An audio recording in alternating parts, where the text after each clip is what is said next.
Hey, welcome to the Closing Time Podcast. My name is David Mansour, and I'm a mortgage loan officer here in Peachtree City, Georgia. And the goal of my podcast is simply to give you some insight and maybe look behind the curtains in the lives of some of the people that you do business with and see who they are outside of their careers. I hope you enjoy. Hey, welcome. I am David. I'm here with Stephen Childs. Stephen has spent decades inside leadership at the highest level, and he's figured out what separates people who win from people who stall. And that's what we are going to talk about today. That sounds good to me. I'm excited. So I've done some Cliff Note reading of the book, and obviously I follow a good bit of what you've been posting, and I'm just so thrilled to have you here, that you're spending the time, but also this is right up my alley. I'm just so excited for a lot of these concepts and things to talk about. So, well, if you're not fired up yet, you will be. I know. Get into some of the discussions. Before we started or turned the tape on, he was asking about my musical instruments in the room, and I told him about the guitar I bought 20 years ago and have not learned to play. And he said, by the time we're done, that's going to be my Misogi? Misogi. I knew I'd mess it up. We're going to dive into that. So, well, tell me about the book. It's Just Be Undeniable. Yeah, Just Be Undeniable. And is this your first book? So, yeah, first book. I've written a number of articles and started out just kind of writing some articles for Forbes. And I was doing a keynote for a large company, and they were having their annual leadership event. And this was actually my keynote. It was Just Be Undeniable. And it's basically a lot of the science, habits, and tools that I use in my executive coaching business. And I thought, man, I just need to kind of break that down so I can talk to 300 leaders at one time instead of one at a time and do it in a keynote. And so I went, it's about 350 people at this leadership event in Charleston. And the CEO came after the event and he said, you got to turn this into a book. I was like, oh, that sounds like a good idea. Yeah. So took some of the tools that I use in there. One's time boxing that I use a lot with my clients.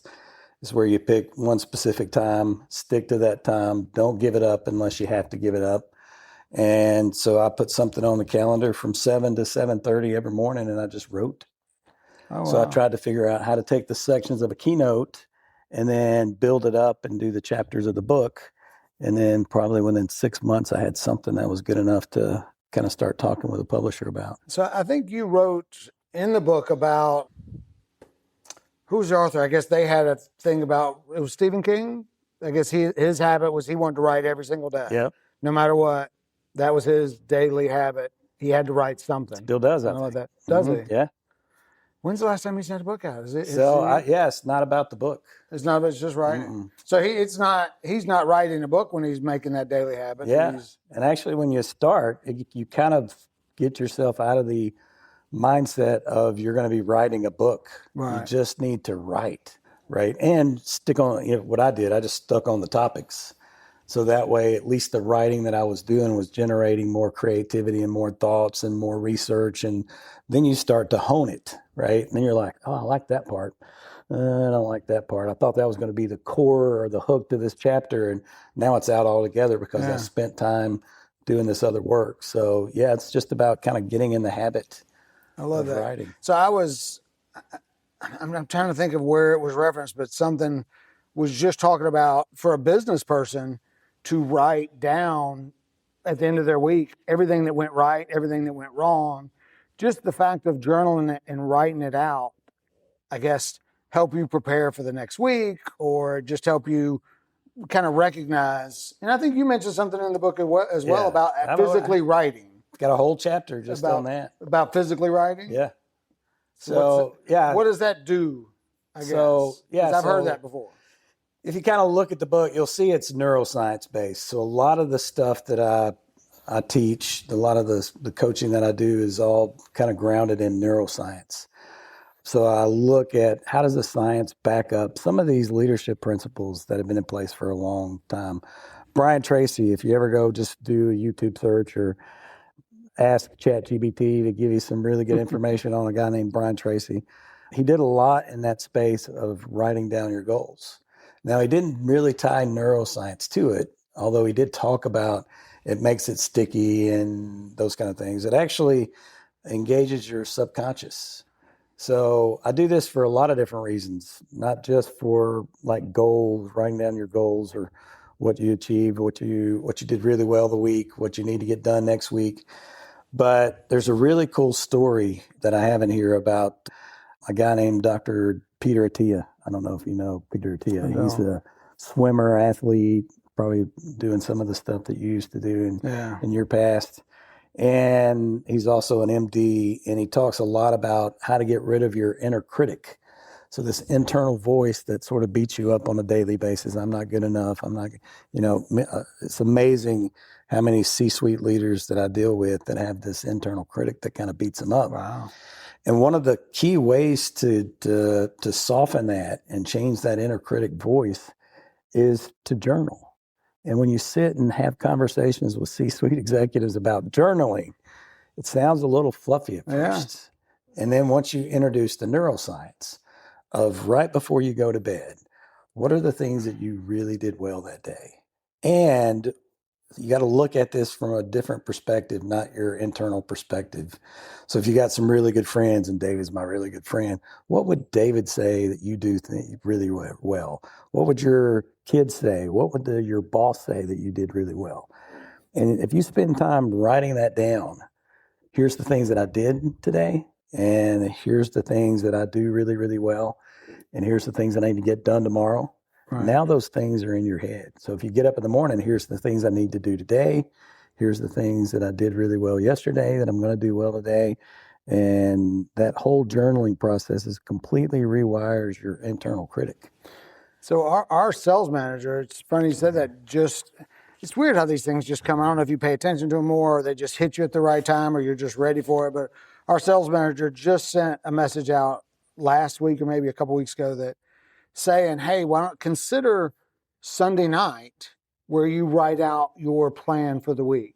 Like just take 20 minutes just to, in a way, write out what your goals are for the week, what your plan is, so that when you get up Monday morning, you are hitting it moving instead of not, it wasn't like write a checklist. Right. It was more kind of what you're talking about. It was like, let's talk about the things that you want to accomplish this week so that when you wake up Monday morning, you're not just responding to emails and going all over the place. You are focused and going in towards a certain direction. Yeah, so imagine doing that every day. Yeah, I know. Right. That's true. It takes, 10 minutes? Yeah. So how is that the same or different than daily affirmations? So there's some classes that talk about that, writing 20 times. Yeah, it's very similar. People love hearing from me when I call, stuff like that. Yeah, it's very similar, right? Because you're basically saying, here's the things that I'm good at. So you're building in the affirmations. Yeah. So you're basically creating a voice. And if you're doing it like, again, what would David say? Or what would my boss say? What would my wife say that I'm really good at? And you're writing those things down. It doesn't feel so weird that, hey, what was it, Stuart Smiley? I'm really good and people love me. So I'm good enough, I'm smart enough, and doggone it, people like me. Yeah, so it doesn't feel as weird like a Stuart Smiley, but it does start to rewire your neural pathways in your brain, and it's really transformational. Well, I need to hit it harder because I actually wrote one for the Tanya Jones Group. Is a huge real estate group. They do a lot of good business, and I like the way they do their business. And I've had a lot of success in the mortgage business. I'm a pretty confident person, but I'm still intimidated by somebody that does that much business and has never really given me an opportunity. So I wrote one that said, the Tanya Jones Group wants to hear from me. They need to do business with me because I provide this. And it was like a paragraph, and I need to get back to it. But I was rewriting or reading that every day for a little while just to set my confidence of because they do need to do business with me. They might have other relationships, but I think, Yeah, this is kind of where, again, there's a lot of things I talk about in the book, but one of the tools that I talk a lot about is this aggregation of marginal gains, this 1% better every day, right? So early on in my coaching career, I got a lot of my clients to read Atomic Habits by James Clear before we even started, because it really is sort of foundational it's a lot of really good tools for sort of learning how to establish and build habits, sort of the habit formation. And this idea of, I wrote it down for a little bit, versus I wrote it down every day for 90 days. Exactly. It's very different. Yeah. Right. And so when I talk about challenges, and we talked about your guitar, this idea, if you do something every single day for 90 days, and I think 63 days, there's some neuroscience that says you rewire your neural pathways in about 63 days. And I always just tell people, just do it for 90 days. Yeah. And I do these really big. So that event that I talked about in Charleston, I had everybody do a sticky note challenge where they wrote down something they've been wanting to do forever, and they just haven't done it on a sticky note, and they put it on a wall, and just writing it down basically is committing their mind to do it. And then I basically said, I'm going to follow up with you. Turns out still, no matter how many times I do this, and no matter what setting it is, NASA or this event or somewhere else, it's still only about 10% of the people that are going to do it. Really? But if they do it, and if they make it past the 30 days and they go, I'm just going to do it for 30 more days, and they make it past that and say, I'm just going to do it for 30 more days, once they get to 90 days, these people have completely changed their lives just by putting something on a sticky note. I was just reading a book about a gentleman decided he did not want to watch TV for 90 days. And it was exactly the same thing. He said, that's all I want. I want to turn it off and shut it down and read books and do nothing. So for 90 days, he did it. And once he got to 90 days, he was like, well, that wasn't so bad. I'm already doing it. I might as well go for 6 months. And then he did it for 6 months. And he was like, well, I got to do a year now just to say I did a year. And then at that point, when he was writing the book, he was 3 years in. He said he doesn't know that he'll ever go back to actually watching TV.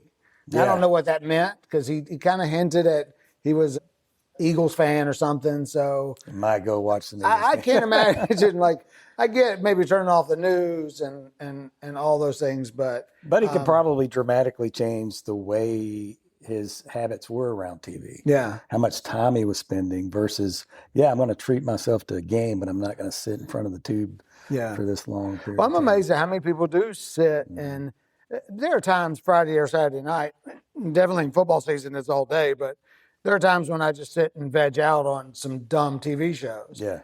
But I don't watch news, or I don't I don't have the TV on just for the sake of having it on. But in conversations, I hear that a lot of people just are addicted to the news. They just have it on all the time, and that shocks me, because why would you want that on the TV all the time?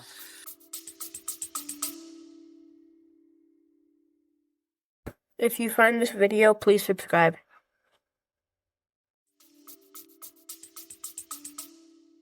Yeah, people get it. It's whatever your habits are. They're either, I think I put this in the very, I think now in the new version of the book that's come out, I think it's chapter 3, but it's either your habits are either helping you or hurting you. There's zero in between. And you've got to figure out what that is, right? Yeah. But again, that 90-day time period. So if you took, again, there's another tool in there that's this 100-hour rule. Jesse Eitzler, right? If you know Jesse, he talks about like the big ass calendar, and he does these really long runs. And he was an entrepreneur that had a jet company early on, but he talks about this rule of 100. Just taking 17 minutes a day or 18 minutes a day every day for 1 year is 100 hours of deliberate practice. There's a whole study that was done. So the neuroscience backs this up too. And if you do something 18 minutes a day, you're going to be better than 90% of the people. That's amazing. In that space. And again, not everybody plays guitar, so you'll be better than 90% of the people, but you'll be doing some. Apply that anywhere, though. Anywhere. Apply that into being a real estate agent, a mortgage person, a church leader, or whatever that is. A kid in school, And somebody 18 minutes a day on your cello, you're going to be better than. And tell me you don't have 18 minutes, right? So I know you have 18 minutes, because right now I'm 33 days into my newest challenge, which is waking up at 5:30 every morning and working out, right? So, and it's the 5:30 that's the challenge, the working out. That's I'm pretty comfortable doing. So is that weekends too? Every day, weekends, vacations, whatever. Now my wife's killing me. Ubi's killing me because the dogs are on this schedule now. So they're waking up at 5:15 right before I even get up. But, it's, part of that is this confidence piece of owning your day. Yeah. So even if you got up at 6 and you did something from 6 to 6:20, and I always tell people, if you're going to do 15 minutes, just do 30 minutes. Yeah. So do something for 30 minutes, whether it's writing the book, which is what I did for 30 minutes, or work out, or play guitar. If it goes back to doing hard things, we'll talk about that. But doing hard things actually make you happy. Spending 30 minutes a day on something for 90 days is, again, life-changing in so many ways, because then you just stack it. Wow. What am I going to do next 30? Like this Habit guy. stacking. I Habit love that. stacking, I love that right? theory, or whatever you would call that. Right. That's a good part of that book. So in the beginning of your book, I wrote this down because I wanted to ask. You said before you start, I think it was before you start building habits or disciplines, you had to build your identity. Yep. So what does that mean, to build your identity? Yeah, so you got to get your head in the game. So you got to get your mind right before you start working on the tools. Even if before you pick a 90-day habit, before you start doing the habit formation, there's, again, some of the concept I talked about of just getting this internal voice to where it's supporting you, and figuring out if you do have an internal voice that's kind of beating you up on a regular basis. Yeah. Most people know. They're like, yeah, if you're going to go into a meeting, what is your voice telling you before you go into that meeting? Hey, I'm nervous. I'm probably not going to do well. I'm probably going to screw this up. I'm hoping I don't get it wrong. I'm going to disappoint my boss. If that's an internal voice in your head, the first thing you got to do is figure out how to solve for that. Yeah. And again, I've met executives that have been extraordinarily successful in Fortune 200 companies that they can't believe that they were sitting across from me talking about their successes because of how bad their internal voice is. Wow. And I go, what if that was very nice to you from now on? They're going, I just don't even know what I would do.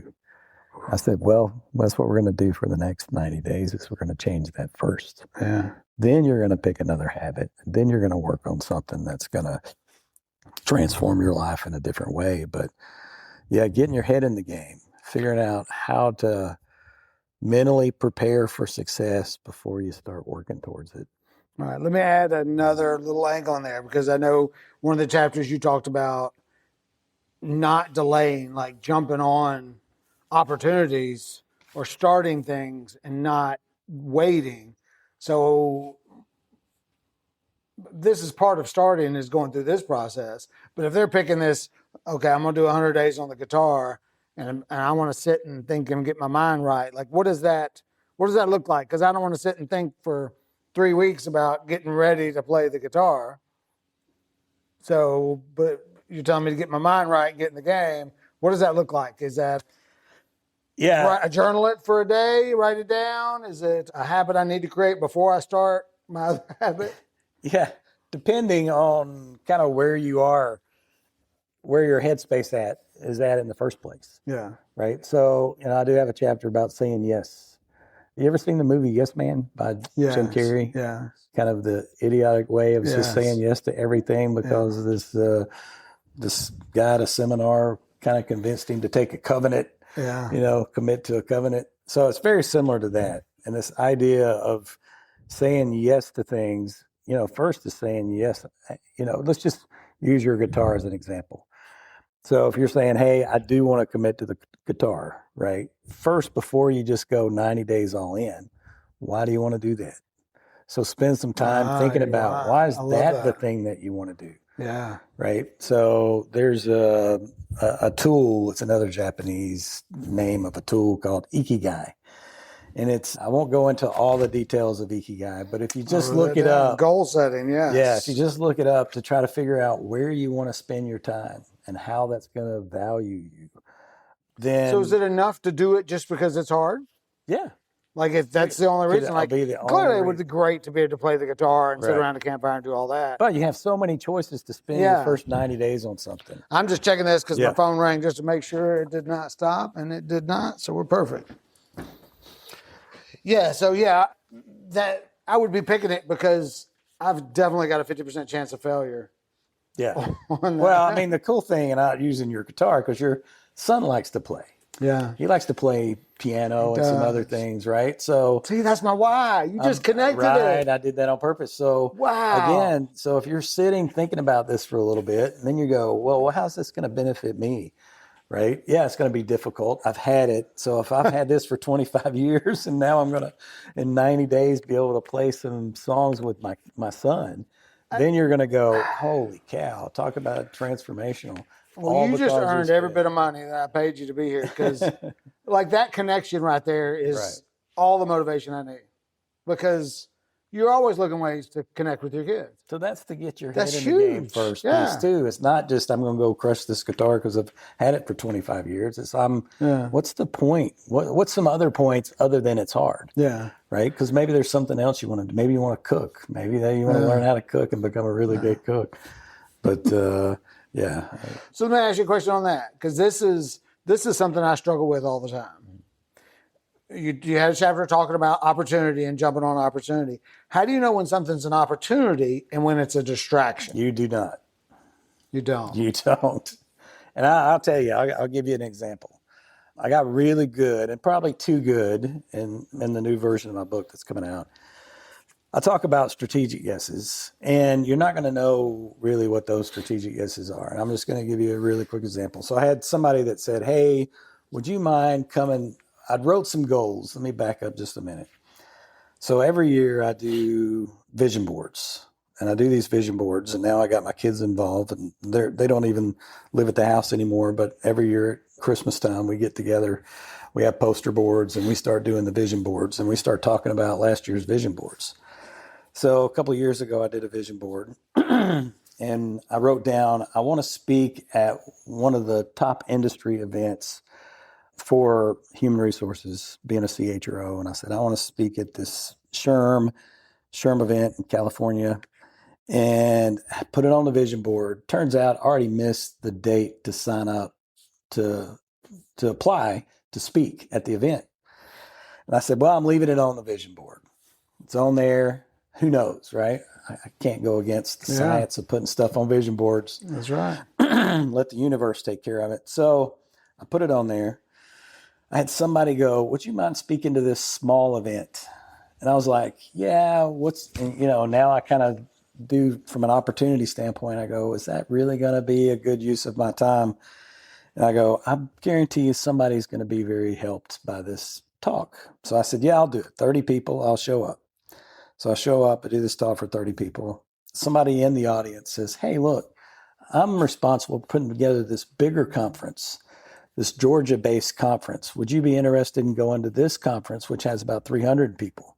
I was like, okay, well, yeah, now that'll be pretty cool. I was kind of wanting to do this other talk, and I've already got the keynote. So let me just apply it to this event.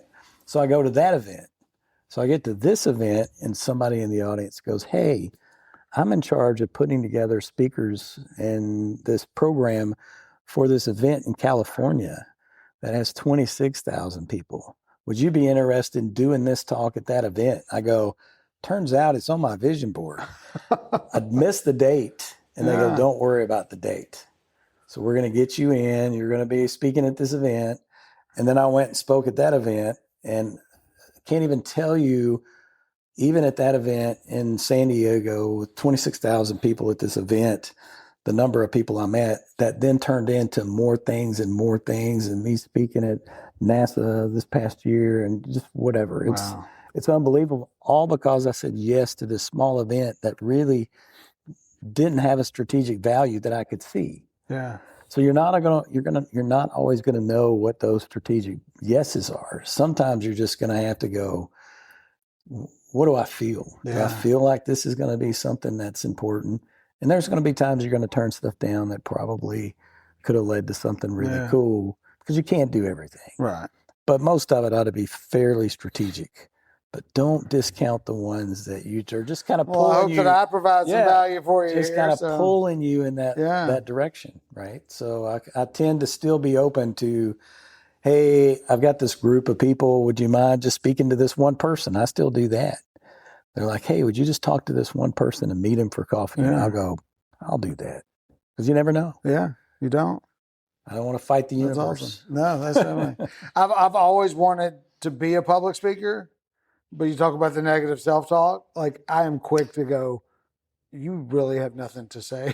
I'm like, I don't even know what I would talk about, but I just love the idea of, you know, I don't know. I'm not going to get into my negative self-talk because it's right on top of my head. I'm like, I feel like I'm not an expert at anything. But that goes back to getting your head in the game. Yeah. So how do you work on that first? But Yeah. then once you're coming up with your list for your vision board, all those things on your vision board get easier because you're solving for getting your head in the game first. Yeah. Instead of, it's going to be hard anyway. Whatever you're going to do for that 90 days, if you pick something that's hard, it's going to be hard. But it's even harder if your internal voice is fighting against you. Yeah. So the goal is to solve some of those issues sooner than later. You don't have to just, some can be congruent. You can say yes to other things while you're still solving for getting your head in the game. But that is like, you want to win and you want to really kind of start checking things off a success list, then you want to spend some time with yourself. That's awesome. I love that. Find your why before you go into your 90-day habit. I'm excited to start the guitar. I'm going to start tonight. So, all right, I want to move into because we might stay on this topic for a while. Misogi. So tell us what Muskogee is. This was my most fascinating chapter that what you wrote about, because it's something that I didn't know what I was talking about when I was trying to challenge my son, because we talk, I think every generation does this, where we talk about how easy the next generation has it. And, our kids are so soft. And I don't necessarily agree with that, at least not in my house. I know there are some things that he's very spoiled with. He doesn't do a whole lot of chores, and the kid can DoorDash once in a while. But there's also a lot of hard things that he does as well. But I worry about the world turning and our youth needing to stand up and be strong men. And so I've talked to him about choosing hard things on purpose. And that's what Muskogee is, right? Correct? Yes. So, yeah, there's a chapter in my book, Do Hard Things and Be Happy. And, I think there's a lot of misconceptions, and don't get me wrong, because I love to sit on the beach and do nothing on occasion. Yes. Right. So there's a lot of beauty in that. That's hard sometimes. In that, especially if you go down the route that I've gone down, it's even harder and harder. But this idea of doing hard things, have a conversation with your son and say, what are you the most proud of? See what he tells you. I guarantee you it's not going to be that I was, playing this video game for 5 hours, or I was sitting on the couch, or I didn't do my chores, or whatever. He did something hard, and it, built some confidence. So your brain actually, you're fighting your brain. Your brain's wired for comfort, and it's wired for survival. And so for people who want to be successful, it's stepping out of a comfort zone and doing something hard starts to build resilience. And you got to do one little hard thing, another hard thing, and you got to keep doing these hard things. And the more you do it, it's like any muscle, it builds this resilient muscle. To your point, people need to be more resilient for themselves. Yeah. Right? So you think the world is becoming an easier place to live? It's not becoming an easier place to live. So figuring out how to go do something hard, find your Muskogee. And the idea of that, the Muskogee, is just doing one thing really hard every year. And so I did a lot as it related to kind of sports activities. So I think when I was my late 40s, I started doing these Spartan races. And I had somebody goes, hey, you look like you're in shape. Why don't you go do this Spartan race with us? And I was like, well, I was in shape because I look good in shape, but cardio is it's a whole different thing. You know that from all the stuff that you've done. So I started doing these Spartan races, and man, I started loving these Spartan races. Yeah. After we got through with that one Spartan, I was like, I got to do this again. Yeah. And I started doing really hard things. And then I would do a super Spartan. And then I would get other people to do the super Spartan with us. And the cool thing is, if you look at any pictures we take after doing something really hard, everybody's smiling. And the reason everybody's smiling is the endorphins and the dopamine and the serotonin that's kind of flowing in but it doesn't have to be a Spartan race. It could be going back to school. I've done that twice in my late 40s and 50s and achieving that, or I've got a motorcycle ride that I'm doing this year where I'm riding halfway across country and back and camping in the middle of nowhere during that trip. Sort of long way round, if you know those series, but to do something hard. So it's the more you do it, the more you're going to want to do it to begin with, but the more resilience you start to build, and you're more confident, you are happier, and it's very overlooked because people, for whatever reason, we need to be easier on kids, or we need to be easier on ourselves, and we need to be easier. And that's definitely the word trauma is thrown around a lot. Yeah. Childhood trauma from, our parents didn't pay us enough attention for us. Well, you're not going to have childhood trauma from doing hard things. Exactly. So I'm sure trauma exists, but you're not going to have childhood trauma for doing hard things.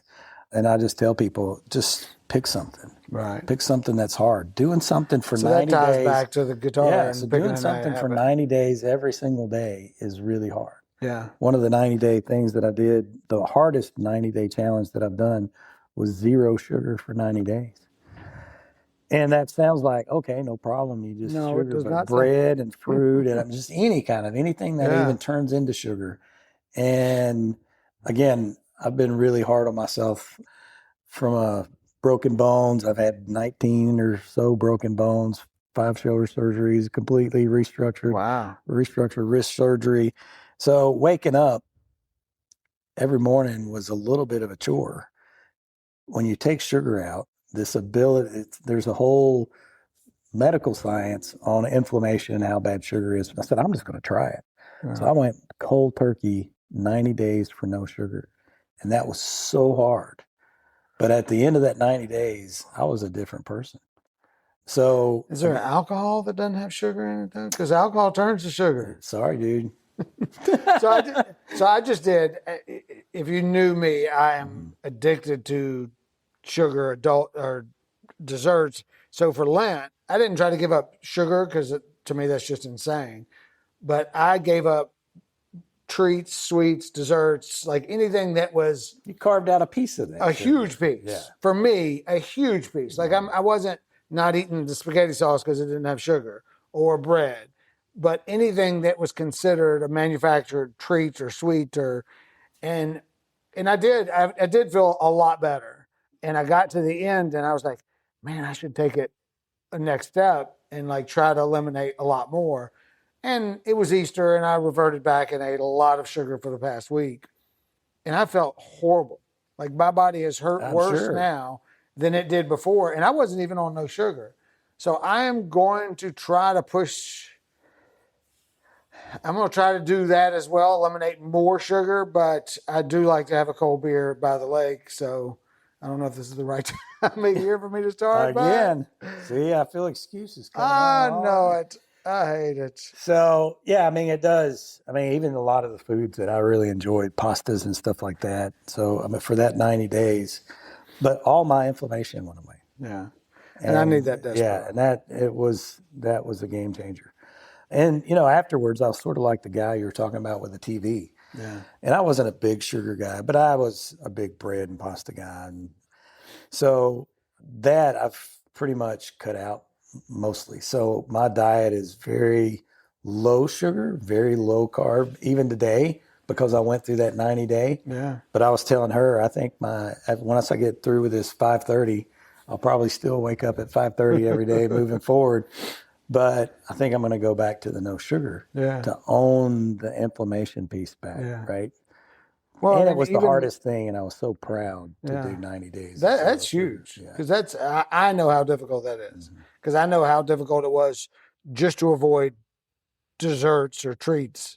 Like just to remove that part was difficult because they're presented to you all the time. Yeah. Like it ain't just about not having it in your house. It is everywhere you go. I go to a lot of events, as you can imagine, and there's almost, at least especially then, I just could not eat at those events. Yeah. Because everything was, hey, here's your bread and here's your, some kind of some stuffed chicken, and here's your dessert. I was Oh, my like, goodness. I guess I'm bringing my That's own tough. for 90 Wow. days. So the original, I don't know if original is the right word, the Muskogee was talking about water and cold water was the cleansing. Is that tied into ice baths in any way? Because Well, it talks about how it's the a lot of same, people the started same doing that. concept of, if you hear Joe Rogan talking about doing his ice baths, doing the ice every morning, Yeah. and he does it every day. And he's a very healthy guy, so he does it some for the health. But he'll tell you that he's not doing it just for the health. He's doing it to prove that he owns the day. Yeah. So it is going back to doing something very hard, and it doesn't matter, especially if you don't like it, do it. Right. And that's what's going to kind of rewire your brain to go, okay, I can do anything. Yeah. Right. This is going to make a huge. I heard a preacher talking about, he was calling out people that were fasting for religious beliefs or whatever, and they were doing these fasts of, I'm going to not eat bread on Fridays. And he was talking about how he's like, fasting is great if it is something that is extremely difficult for you. Like you can't just cut out Cokes and you really aren't addicted to Cokes. Like if you are not, if it is not something that's extremely difficult, then you are not proving to your mind that you control the body. Right. So he's like, if you're going to fast for something, if you're truly going to fast, you have to choose something that when it's over, I can't believe I just did you that. owned your body. You have proven yourself. Yeah. And I just love that. And that gave me, that's why, because of his message, that's why I chose the sweets, because I was like, that's going to be difficult for me. Because again, they're presented to me all the time and I never say no. So difficult is not impossible. No, not at all. Zero sugar is not impossible. It's not. It is not. It just requires a little more planning. A lot more planning. Yeah. Which is hard. Right. Which then at the end of the day, you're going to go, I can't believe that I did that. Right. Because I had no problem saying no. Mm-hmm. Like when there were desserts in the room, like the whole time, it never was like a struggle. I was never like, I never snuck a bite. Like it was finite for me. I was not doing it. Did you have some backup sugar though? Well, I still had a cream in my coffee and so it wasn't like the addiction part was totally gone. Yeah, you didn't go. It wasn't like my body was. You didn't go head deep. Right. You went enough deep to go, I can manage But it was this. very difficult not difficult. It was conscious and all day, every day for me to choose not to eat a piece of candy or, the cheesecake after a meal that's presented or the shared dessert or whatever that looked like. That part was difficult because a lot of times my snacks were treats, were sugars and cookies and all that. So it was difficult, but maybe it wasn't difficult enough. I don't know. I can tell you it wasn't difficult enough. But the fact that you did it is pretty awesome. All right, so I got a question for you. Sure. Identify one area in your life where you have chosen comfort over growth. Yeah, I can tell you that. A number of different things, right? If you look back at my career, when I was 45 years old, I'm 57 now. So at 45 years old, I had a really good career going, right? And before I got into the executive coaching and the neuroscience of success and all of these interesting things, I was already successful, right? And that's a huge comfort problem for people who are, hey, I've got a job, I've got a good job, I've got a car, right? I can go on vacation. That's success, right? That's already a success, right? Yeah. But if you want to change gears, then it becomes extremely hard. So I had a boss who came into my office. This was 11 years ago, and he said, "Hey, I'm promoting you to this executive role. I need you to be the VP and the CHRO for Panasonic Automotive, and very proud of all the stuff that you've done before. I think you're going to do a great job." And he came in and gave me that promotion, and then he left, and I was like, "Man, this is cool, right? I'm I felt very proud of myself. And he came back about 4:00 that afternoon. And he goes, I got something to tell you. I was like, dang, man, I'm already going to get fired. I've had 6 hours in this job. He goes, I don't need you to be the VP of HR. I was like, man, I thought you just told me I needed to. He wanted me to be the VP of HR. He goes, I need you to be the VP of the company, and I need you to focus on HR. So you got some work to do. And I was like, dang. And I said, okay, what does this really mean? So I really started thinking about that. And I was a business person before I was an HR person. So that's kind of the way I thought anyway. But over the years, I was thinking more about my function and not as much about running the business for every function and helping all the other executives run their business. So I reached out, and so I was in a comfort zone. I chose comfort over what should I really be doing. If I really asked myself, hey, and I had a mentor ask me later, he goes, if your boss, this was about 6 months after I got this job, if he was to interview the best vice presidents and CHROs on the market and you, would you get the job? And I go, no. He said, so he's giving you a gift, right? Yeah. He goes, what are you going to do with it? I was like, dang, man, everybody's hitting me with these hard truths, right? Wow. So it was a couple of different times over a very short period of people going, you're in a comfort zone. Yeah. You've chosen comfort because you had success. Is this how you're going to honor somebody that's, given faith and putting you in this role? And I said, no, that's not what I'm going to do. So from then on, that's when I went out and started talking to the best CHROs in the country, Microsoft and HP and IBM, you name it. I started talking to CEOs, some of the best CEOs. I was just texting with him yesterday, a guy named Jim Kavanaugh. He's the CEO of a company called WWT, who I really respect, that taught me a lot about company culture. And what do you expect out of your CHROs? Not just asking the CHROs, what are you doing? What are you doing that's different than others to get you to be, a CHRO at one of the top 20 companies in the world? I started asking the CEOs what you expect out of those CHROs. And then I put my own development plan together. Not one my boss gave me, not one because that kind of development plan wasn't going to come from my boss. Not one Chat GPT put together. No, it had to come from me in that work, right? And then I just basically everything I designed at that point was out of the comfort zone. So for so many years, and people go, hey, man, that's really lucky you get to speak at this thing in Paris. I go, lucky? You know how many places I went and spoke for free? Yeah. Hey, that's really cool that you get to guest lecture at Columbia.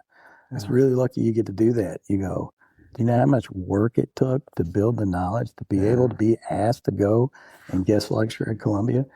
And it's all these, aggregation of marginal gain, percent better. That goes back to the athlete where they talk about how, wow, look at you, just run out on the field and throw touchdowns. Yeah. Aren't you great? Shoot it. You're so great. You're so lucky to be that talented. And it's like, well, you didn't see me here at 11 o'clock last night shooting 1,000 free throws. And you didn't see all that work. Kobe Bryant's 4:30 in the morning workouts, and his team members would ask, what are you doing? Why are you in the gym at 4:30 in the morning? He goes, so I can have the most points at the end of the game, right? And he's like, this didn't come free. Yeah. But it's the mindset shift that changed, right? So, and, those kind of wake-up moments still hit me from time to time where I go, oh, man, I should be doing something different. Well, I love what you started with there, and anybody can use this. I mean, real estate agent, especially if you're in sales, but anybody is if the best mortgage loan officers, if there were 5 of them lined up and the buyer was interviewing those 5 to see who, or those 5 real estate agents or those 5 secretaries, or would they choose you? And if you can't answer yes, then maybe we need to step up our game. And it's highly likely you're not going to answer yes. Yeah. But the other piece is when have you ever reached out to those 5 best real estate people in the world and say, what are you doing different? Yeah. And then the asking the question is one thing, because I asked the question. Yeah. But then I went and did all the stuff that they were telling me that I should be working on, right? And at the end of the day, my boss could post the job today and there's still going to be somebody that can do my job better than me. Yeah. So I can't stop, right? I got to figure out how I keep honoring that original promotion that he gave me. And that's kind of this mentality of 1% That's pretty better. cool. That's really cool. All right, last question. How do you know when you're being undeniable? How do I know if I'm in that state, or how do I know that I have read your book and I'm acting on it? How do I know I'm being undeniable? So the cool thing is, if you get the new version, there's some testimonials in there. And again, the testimonials are from people who are already successful, but they wouldn't consider themselves undeniable at the time, right? Even C-suite executives that have put the testimonials in there. And part of it is, yeah, you can be successful in different areas, but I'll give you my version of undeniable is when you're so proud of who you are as a person. Forget the job. Right. Right. So think about the more you do that's difficult. So the stuff that I've done from a career standpoint to make me a better executive, I'm very, very proud of. A lot of those tools that I've used, actually, I've used at my home, right? With my family, with my friends to be a better dad, a better husband, a better friend. And when you start blending those really cool habit tools of active listening, using that to be a better listener for your kids, or doing some 90-day challenges that, are with you and your wife, when you start blending the work stuff with the home stuff, man, that becomes just golden. And so many people learn so many of these business books or sales books or real estate books. Just think of the principles that are in those books that you could do with your own family. So I say undeniable is not just the fact that you can go crush your goals. How do you feel after you've done it? I love that. And it's again, sort of this life-changing thing of getting your mind right and then sort of building these habits that are serving you. And you know whether your habits are serving you or not. Yeah. So you know whether you're undeniable or not. If you stop and think undeniable. about it. Yeah. Yeah. And it's easy to say, oh, well, that, I'm just going to keep that one because I like it. Yeah. Imagine if you didn't. Right? Yeah. Just imagine if you got rid of something that really wasn't serving you well just because you don't want to go through the pain of getting rid of it. See, and I'm exploring a more godly, Christ-like life myself. And that hits home with some of the habits that I'm like, I'm just going to hold on to that habit. I'm really trying hard over here. Right. And it just made me think, it was like, what if you gave it up anyway? What if you went all in? Yeah.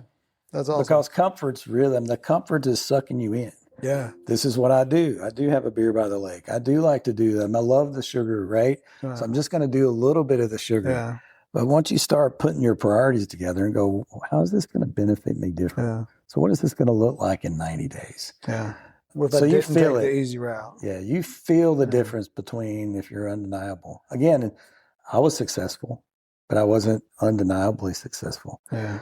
Right. So what's changed for me in a 10-year period has been pretty dramatic, career-wise and personally, and all 1% better. Yeah. It's not these big, huge leaps. It's just doing something different every single day. I love it. All right. So I feel like Oprah. So how do they find your book? So actually May 8th, if you go onto Amazon or Barnes & Noble on May 8th, this book relaunches. Actually, on May 8th, we're going to be doing a free Kindle version of the book. Oh, wow. So I hate to give away stuff for free, but you can get it for free.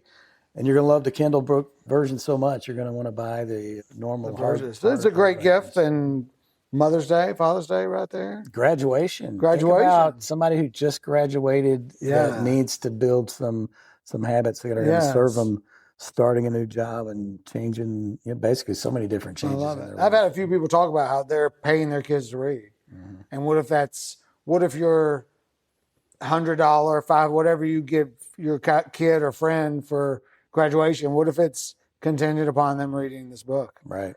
Hey, here's your $500 gift. You get it when you finish this book and tell me about it. Let me know how it goes. Yeah, right? That's awesome. So you have a Facebook group that you're posting in some of your daily habits just so to motivate and, keep people on track of whatever theirs is. Yeah, Just Be Undeniable Facebook page. If you join that, right now we've got a 90-day habit challenge going. I think we're 33 days into it. I think I told you mine's 5:30. So if you join, you're going to see my watch every morning at 5:30, getting moving. And again, 33 days in, I can already feel the endorphins kicking in. I'm proud of myself for getting up every day for 5:30.